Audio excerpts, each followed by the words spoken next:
మధ్యప్రదేశ్లోని రత్పాని wild life sanctuary 1976 నుంచి కూడా ఇది వైల్డ్ లైఫ్ శాంచురీగా ఉంది.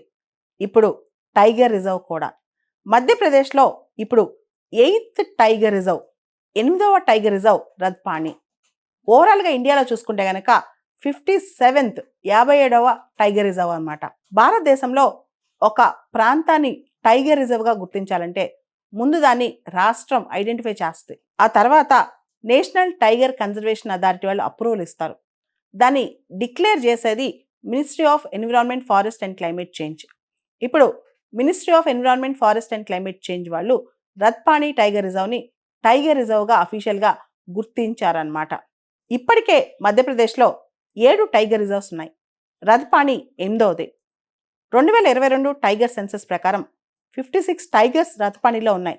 ఇప్పుడు దాదాపు 70 పులులు రత్పానిలో ఉన్నాయని ఒక అంచనా ఉంది. రత్పాని టైగర్ రిజర్వ్ అనేది northern side of Narmada river, Narmada ఉత్తర భాగం ఉంటుంది కదా, అక్కడికి ఇది చాలా క్లోజ్ అంటే రత్పాని టైగర్ రిజర్వ్. ఈ ఫారెస్ట్లో దాదాపు 55% టేకు చెట్లే ఉన్నాయన్నమాట. అంటే దాదాపు సగం పైన టేకే ఉందంట ఈ రత్పాని ఫారెస్ట్ ఏరియాలో. రత్పాని టైగర్ రిజర్వ్ వింధ్యా హిల్స్కి చాలా క్లోజ్ దగ్గరలో ఉంటుంది. జస్ట్ 50 కిలోమీటర్స్, కేవలం భోపాల్ నుంచి అంటే మధ్యప్రదేశ్ క్యాపిటల్ భోపాల్ నుంచి 50 కిలోమీటర్ల దూరం మాత్రమే ఉంటుంది. రత్పాని టైగర్ రిజర్వ్ సంబంధించి ఇంకొక ప్రత్యేకమైన అంశం ఏంటంటే భింబేట్కా కేవ్స్ అంటాం కదా, లేదా భింబేట్కా షెల్టర్స్, రాక్ షెల్టర్స్ అంటాం. ఏదైతే ఆది మానవుల పెయింటింగ్స్ ఆనవాళ్ళు ఉన్నాయంటామో, చరిత్రలో చదువుతామో, మెసోలిథిక్ మరియు లోయర్ పాలియోలిథిక్ రాక్ పెయింటింగ్స్ ఉంటాయంటాం కదా, ఆ భింబేట్కా యునెస్కో హెరిటేజ్ సైట్ కూడా ఈ రత్పాని టైగర్ రిజర్వ్ లోపలే ఉందన్నమాట. ఈ భింబేట్కా కేవ్స్ కూడా. వీటన్నిటితో పాటు ఈ రత్పాని టైగర్ రిజర్వ్ ఏరియాలో 9 గ్రామాలు ఉన్నాయి. ఆ గ్రామాలన్నీ కూడా ఇప్పుడు పరిరక్షించబడతాయి. అండ్ ఇది టైగర్ రిజర్వ్గా అయింది కాబట్టి ఈ రత్పాని ప్రాంతం national tiger conservation authority protection అంటే ఫండింగ్ కావచ్చు, బెటర్ మేనేజ్మెంట్ కావచ్చు, బెటర్ కన్జర్వేషన్ ఎఫర్ట్స్ అంటే పరిరక్షణ కావచ్చు, ఫినాన్సెస్ కావచ్చు, అవన్నీ కూడా ఇప్పుడు ఈ ప్రాంతానికి, రత్పాని ప్రాంతానికి ఎక్కువ అందుతాయి అన్నమాట. ఇక్కడ మనం మరో అనధికారిక అంశం చర్చించుకోవాలి. Madhav national park. ఇది కూడా టైగర్ రిజర్వ్ కాబోతుందంట త్వరలో. ఆల్రెడీ ప్రపోజల్ వెళ్ళిపోయిందంట. ఇది టైగర్ రిజర్వ్ అయితే మధ్యప్రదేశ్లో మాధవ్ నేషనల్ పార్క్ 9వ టైగర్ రిజర్వ్ అయిపోయినట్టే. సో మొత్తం మధ్యప్రదేశ్లో 9 టైగర్ రిజర్వ్స్ ఉన్నాయని చెప్పొచ్చు అనమాట. ఇది మాధవరావు సింధియా పేరుకి సంబంధించి మాధవ్ నేషనల్ పార్క్ అని అప్పట్లో పెట్టారు. అది ఇప్పుడు టైగర్ రిజర్వ్ కూడా కాబోతుందంట. ఈ మాధవ్ నేషనల్ పార్క్కి ఆల్రెడీ ఎన్టీసీ అప్రూవల్ కూడా వచ్చేసింది, నేషనల్ టైగర్ కన్జర్వేషన్ అథారిటీ. ఫార్మల్గా ministry of environment, forest and climate change వాళ్ళు అఫీషియల్గా డిక్లేర్ చేయడమే తరువాయి అనమాట.